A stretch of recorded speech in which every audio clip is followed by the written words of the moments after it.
Hey everybody, Coldon here with another VOX Immortalis commentary guide. This video is for Baleroc in Firelands, and this is the 10-man. So up front I should mention that the speed of this video is extremely slow compared to the real-time speed of the fight. I've done a number of false takes on this commentary, looks like 15 at this point, and every time I get to the end of the fight, there's still a number of things to keep explaining, so I keep having to slow the video down more. So I apologize for the speed, but at any rate, this fight has three basic mechanics that work in conjunction with each other and make the fight pretty interesting, in my opinion. The first of those are mechanics on the tank himself. So if you look to the right of Baleroc's target frame, and above the paladin's name there, you can see two stacks of a fiery buff, and this is Incendiary Soul. This is stacked every 9 to 10 seconds on Baleroc, and it increases the fire damage he deals by 20% per stack, and this will stack infinitely. However, Baleroc only deals fire damage when he has the Inferno Blade buff, which he just used there. So this is one of his two available blade attacks. Basically, he gains a buff for 15 seconds, and for Inferno Blade, as you might imagine, each of his melee attacks now deal fire damage, so this is increased by Incendiary Soul stacks. However, to deal with this damage, every time Incendiary Soul is applied to Baleroc, the current tank also gains a stack of Blaze of Glory, which is a buff that causes the tank to increase their total health pool by 20% per stack, but also take 20% extra physical damage per stack as well, and this will stack infinitely. So as you might imagine, when the fight progresses, the current health pool of the tank is increasing as the fire damage from Inferno Blade is increasing, so they kind of allow you to deal with each other. That said, there's a second blade attack that Baleroc can use. So every 45 seconds he will decide which of his two blade attacks to use pretty randomly. And the other one is Decimation Blade, and this one is probably the most dangerous and the crux of the fight. So this is another 15-second buff, and for those 15 seconds his attacks will deal 90% of the current tank's total health in damage per swing, with a minimum attack of 250,000 damage. So this means if the tank has, say, 300,000 total health, the Decimation Blade swing will deal 270,000, 90%. But if the tank has 250,000 health, Decimation Blade will still deal 250,000 damage, because that's the minimum value. So, as you can guess, as the fight progresses and the health pool of the tank increases, Decimation Blade becomes bigger and bigger, and therefore more difficult to heal. In order to deal with this from the healer perspective, healers need to manage their stacks of a buff called Vital Spark. And Vital Spark is applied every time you cast a direct heal, a non-heal over time spell, on a player afflicted with the Torment debuff. So Torment is applied from standing next to a Shard of Torment. If you look above my character to the left, there's a purple shard there, and it's about to disappear, but these are cast by Baleroc, and only one at a time is active. Usually he's cast them behind him, kind of in melee range. And the player nearest to the shard, once it activates, will gain stacking buffs of Torment, which deal 4,000 shadow damage per stack every second. So it starts at 4,000, then 8, then 12, 16, and so on. So after a while, this becomes pretty unhealable for the healers.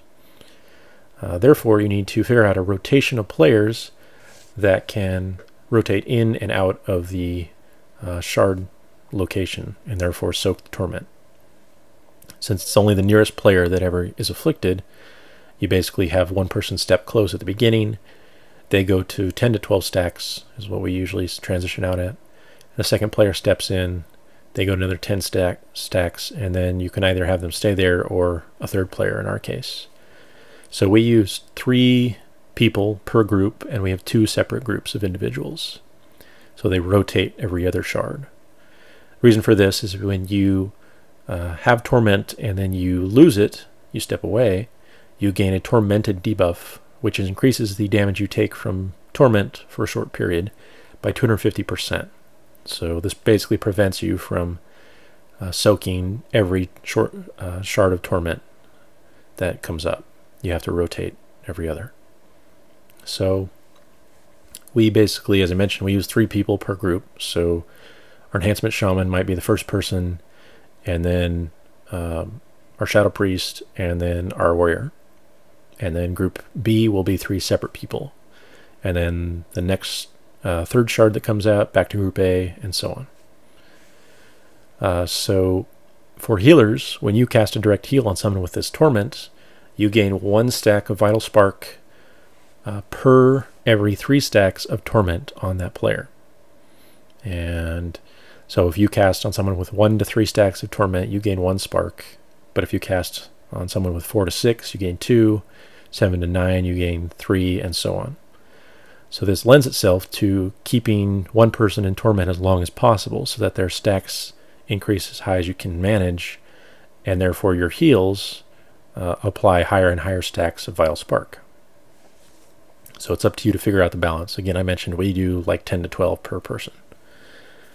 So Vital Spark, if you look kind of to the bottom right of my screen, left of my buffs though, there's a Vital Spark stacks frame, which is from DBM, I think.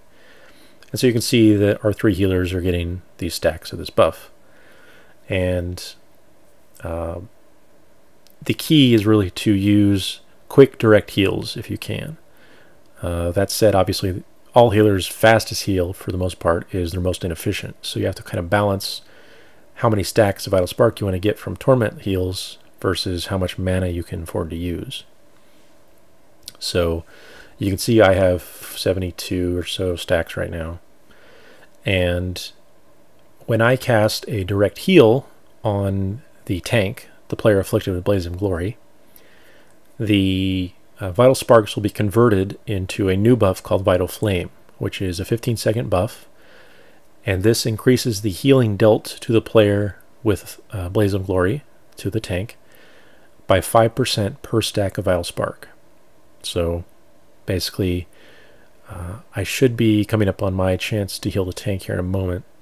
And when I do, you'll see my Vital Spark stack will disappear and it'll be converted to a 15-second Vital Flame buff. And that increases the healing from that point forward on the tank by 5% per stack of Vital Spark. So the key, of course, for healers is to make sure their stack is extra high. Now I should mention a few things I've noticed just from doing this fight for healers.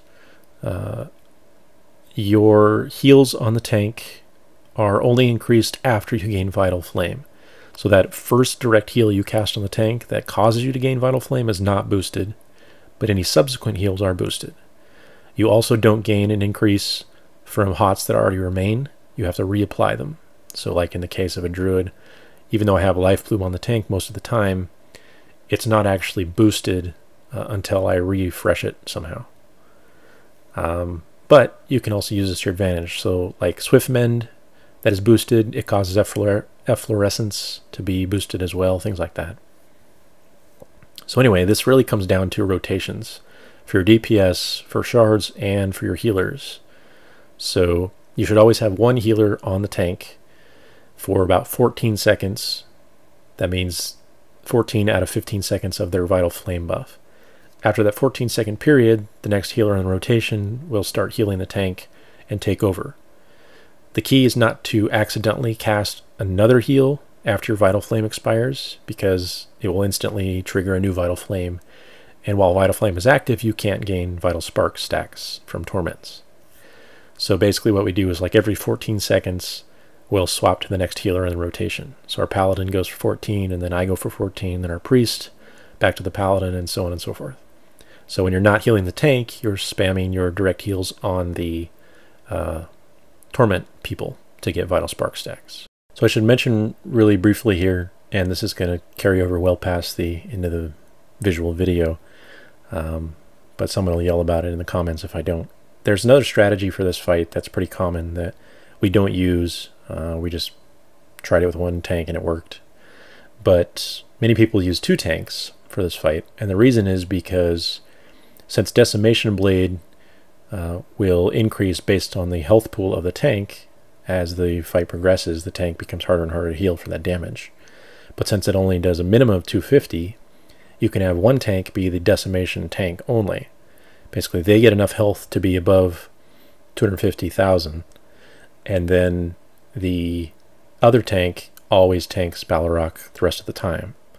That way, the decimation blade tank is only needing a slight bit of healing relative to what the other guy would take when decimation hits. So, something to consider. Anyway, that's it. Thanks for watching, and good luck.